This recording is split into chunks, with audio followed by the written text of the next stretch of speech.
pengumuman, kerajaan negeri akan buat program publicity bagi pemeriksaan pelan panduan perancangan dan reka bentuk bagi ruang awam tapak warisan dunia UNESCO Georgetown sebagai dokumen tambahan kepada draft rancangan kawasan khas tapak warisan dunia UNESCO Georgetown. Kerajaan negeri Pulau Pinang akan mengadakan program publicity bagi pemeriksaan pelan panduan perancangan dan reka bentuk bagi ruang awam tapak warisan dunia UNESCO Georgetown sebagai dokumen tambahan kepada draft rancangan kawasan khas tapak warisan dunia UNESCO Georgetown yang diterajui oleh JPPD dengan kerjasama MPBP, GT-HI, Think City Sdn Bhd dan Aga Khan Trust for Culture AKTC. Di sini ialah dua jabatan yang bukan daripada kerajaan negeri adalah Think City Sdn Bhd, di mana itu pengurus besar Encik Handan ada bersama dengan kita, dengan Dr. Niuko, seorang penyelidik, dan daripada Aga Khan Trust for Culture ialah arkitek dia yang juga bersama berurusan dengan Aga Khan Trust for Culture, iaitu Encik Lawrence Loh. Dan saya rasa mereka akan pun cerita sikit tentang cadangan yang dibuat oleh Aga Khan Trust for Culture.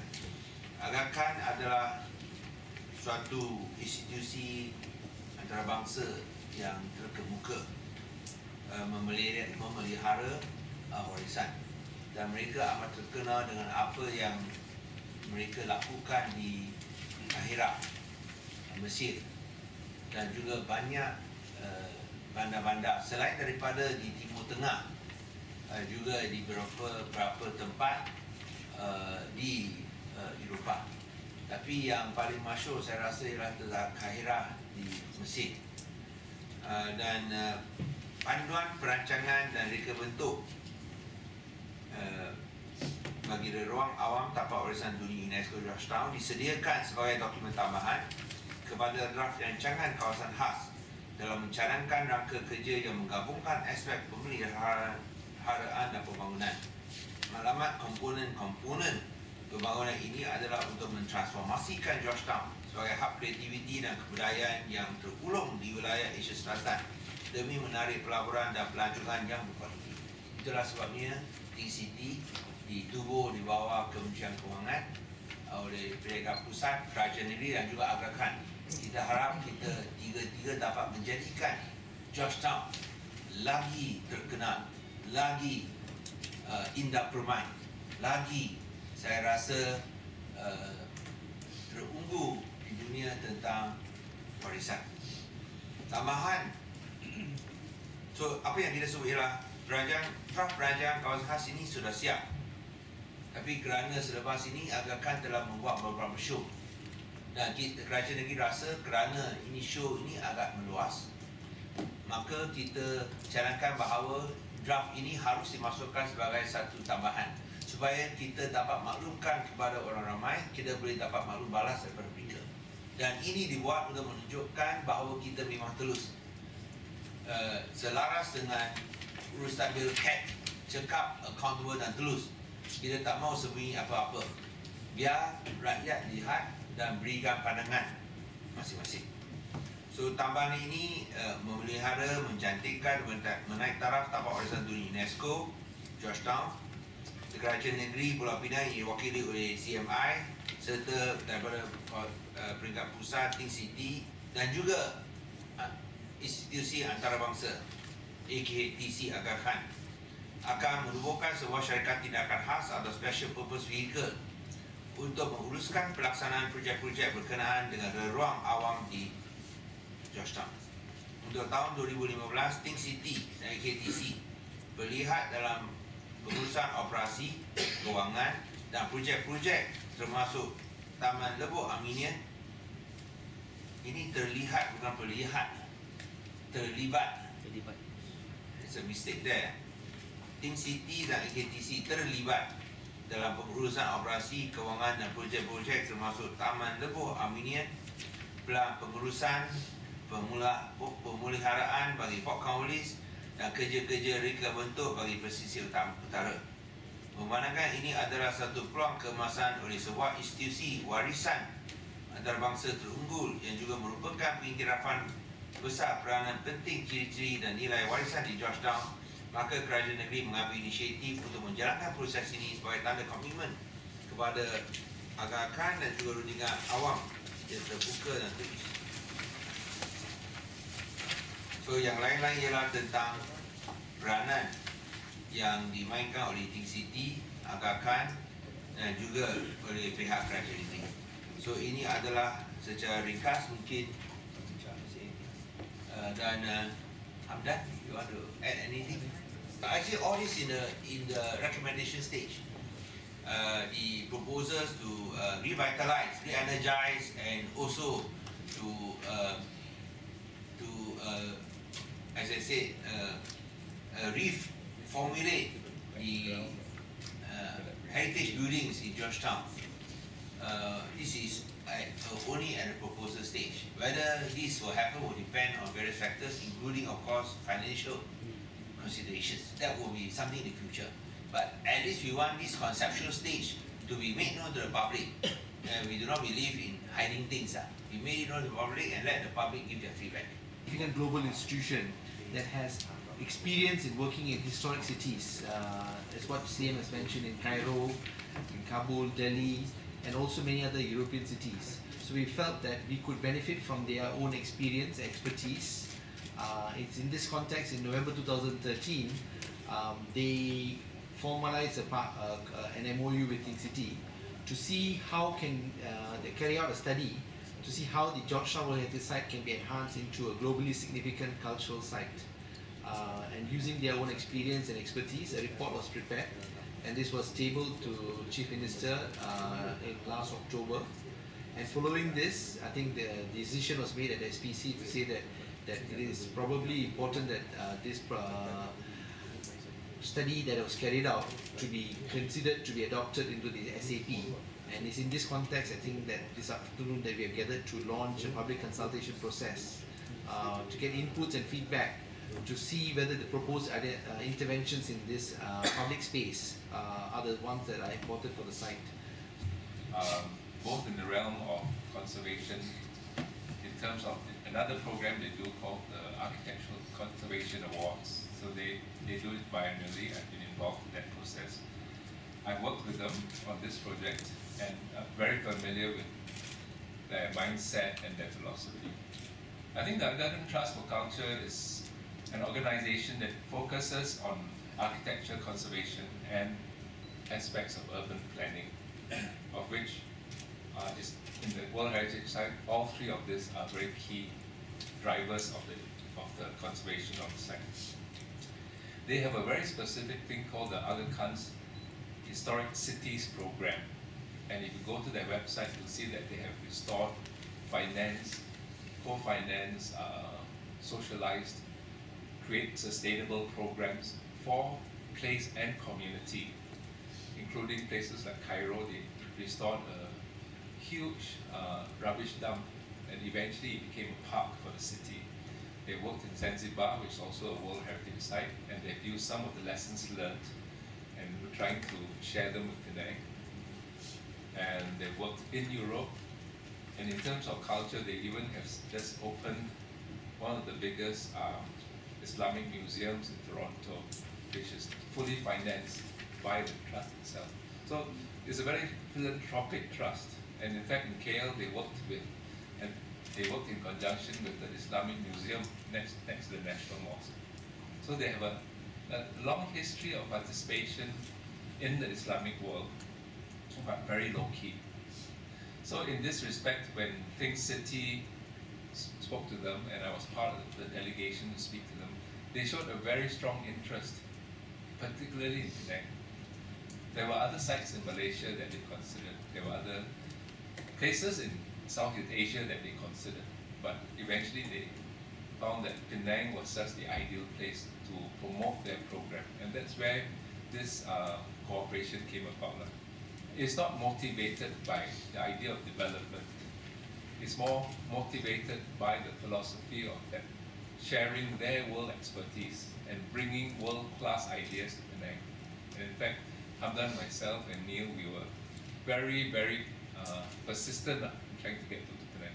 So the strategic plan is not a development plan proposal per se. I think we have to make that very clear. It's purely when Aga Khan undertakes a project or is invited to look at the place, they feel that they have to do their own homework. So it's a result of 2 years of investigation of what they think Penang needs. Right? It's a very general idea, looking at the public realm. Right? And so that's what has actually happened, and we prepared a plan independently, right? Not coerced by the state, but independently, in order to convince themselves that this is other, that Penang is a place that the expertise can be shared and required, and if necessary, also think of investing. And so that's the basis of it. It's not something that you're presenting to the state and saying, "Oh, please, accept this plan and make it part of the World Heritage Site or the SAP." It was an independent study. And so if the ideas within the study are something that Penang people feel actually can add value, then we are very happy. Aga Khan is very happy that they have contributed to Penang. At the moment, it is the form of a technical assistance to Think City and indirectly to the state. But subsequent to that, as CM says, if the opportunity is presented, further investments will be made in the state of Penang, in Georgetown. So if you look at section A, that is the area around the Dewan Sri Penang and what we call the North Coast. And all the recommendations were originally aligned with the recommendations of the Special Area Plan. So we were working within the framework of the recommendations of the Special Area Plan. This is an area that covers from Tanjung Sri Marina all the way up to the yacht club. And so this is a great opportunity to allow once again the public to have access to the sea. As you all know, right now it's part of the port operations, and so one of the outstanding universal values of Georgetown is as a historic port in the Straits of Malacca. But one of the ironies is that we can't really get to the sea. So the whole idea around this, again, is following the SAP, there will be no major interventions. So there will be no high rises or anything like that recommended. It's about reconstituting and finding new users for the buildings in that area. Item C is, of course, land jetties, which we feel is very, very important. And Bilal is here, and we've been talking to Eddie for quite some number of years regarding this place.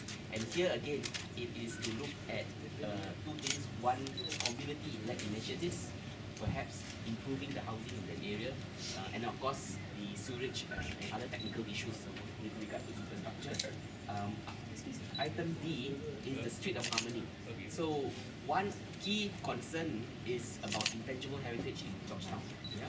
So we felt that it was very important that once we have gotten the outer perimeters organized properly, the Street of Harmony becomes a very important spine for us to start having different kinds of conservation principles, regulations applied to the city core, where we encourage, as you know, Think City has been providing grants for community. So it's a kind of community-led type of approach, which may be smaller in scale, but nonetheless very necessary for the protection of Georgetown's outstanding universal values. So that, in a nutshell, is the special action plan that we are recommending. Okay. Any questions? The rest all the same. I think the rest is. Regarding some of the trace and adjacent out from the UNESCO sites. So how the government can involve intervention? This one is this is by the property owners. But I think the special area plan will look into how we can identify certain areas for certain types of businesses. So this is, I think, one of the approach towards trying to preserve the life of traditional artists, and then we are also exploring with NGOs and so GT.hi how we can also accommodate, if possible, some of these traditional arts and artisans. But I think that one requires a huge amount of investment. And that is where I think it's the main problem. If you look at, as far as the law is concerned, property owners have recourse towards the courts, and that's what they are doing.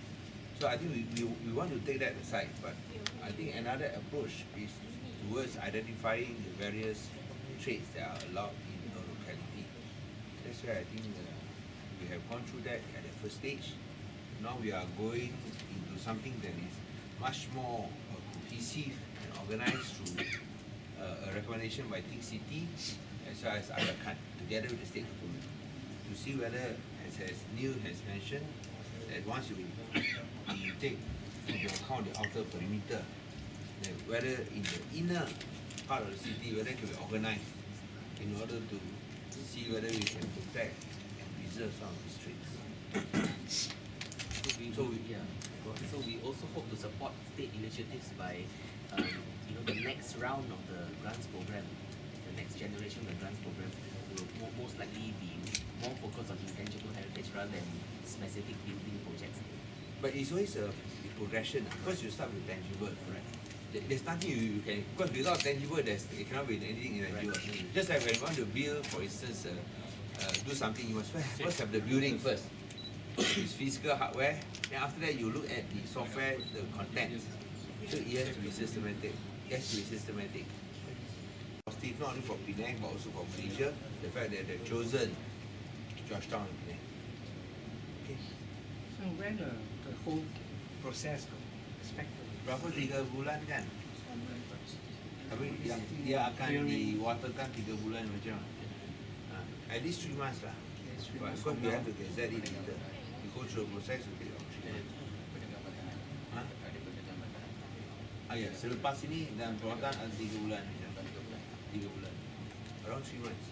But actually we were supposed to, the first round we had finished already. We were supposed to water. But then when the Aga Khan proposal came in, because they said this is quite extensive, we think that it's better that we also get in public views one more time. Because we are transparent, we are open. Beyond that, mengapa ini baru belakang kira? We don't want people to say that only we come in after the whole process is completed. Okay. Because people also concerned when the entire process will be completed, so they can proceed with the local plans, because also waiting for local plans. Special area plan, yes. But I hope that you also understand when you talk about the local plan, that there's no appeal to the police board. That's one aspect that we are also concerned about, that only developers can appeal to the police board. The residents can no longer appeal to the police board. If they want, they have to go to court, and that is a much more expensive process. Do you think the tourist guides are prepared to serve competently for both Penang? Hello, Winnie. I know you got caught by the jam. Yes. So I want to welcome Jackson coming all the way from KL. Actually, definitely this is one area which we hope to work together with the tourist guides. And I think this is a part of the learning process. We all learn more about heritage every day. And I think this information, as long as they are willing to learn, they are interested to learn, I'm sure they can enhance the new information required for heritage every day or every month. The state tourism board provide training to train the guides? Actually, we do have some programs under this PCET, but of course it is still something new. But we hope that as time goes on, this will be strengthened and it will be made more muscular. Come, Aaron. You were caught by the jam. Can I ask? Yeah, sure. 2 weeks ago, the Ministry of Tourism actually organized a course for cultural heritage guides. And UNESCO actually, Bangkok came down and conducted it. So, in fact, it's specifically designed for teaching guides, guide within World Heritage. So there is a very strong program implemented and launched by the Ministry of Tourism. The program covers Penang. Yes. In fact, covers Penang, and they did a module in Penang. Now they're going to do a module in Malacca. Actually, Ms. Lim from the General Manager of GTWHI, Georgetown World Heritage Incorporated, GTWHI, she actually trains volunteers who give heritage tours for those who are interested. So this training is provided by GTWHI, where she trains volunteers to give heritage tours.